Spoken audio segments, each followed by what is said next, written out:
This is a short video to demonstrate some of the common errors that occurred on letter number 2 from the letter packet.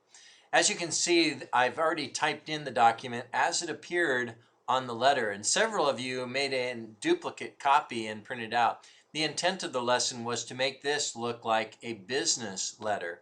And so to change this, what I would do is, once again, I put the letterhead at the top and I line up the date at about 2.5 inches. Once again, 1 inch top margin, another inch, and then 1.5 inches. So a total of 2.5 inches from the top margin.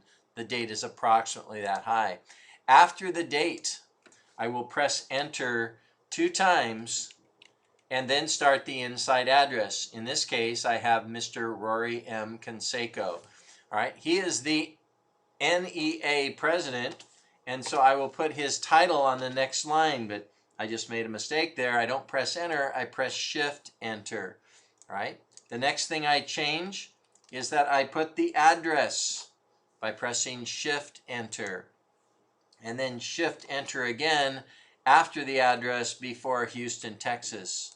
All right, once the inside address is done, then I press enter so that I have a double space for Mr. Canseco. Right?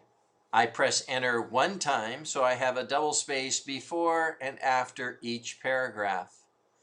Then I get down to my closing, and in the closing here, I don't have a colon after Mr. Canseco, so I do not want a comma after sincerely. And I press enter 2 times so that I have room to sign my name, or in this case, Ms. Ashton Sheridan has room.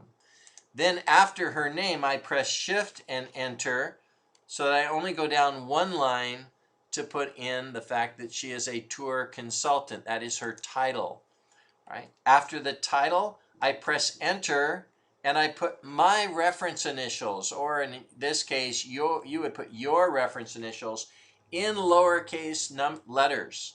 It shouldn't be XX and it shouldn't be capitalized. And then before the enclosure notation, because it says in the second paragraph that they are enclosing a listing of the most frequently visited sites, all right, then they have enclosure. All right, so if you take a look at this letter, there is the letter formatted correctly. That is what your letter 2 should have looked like.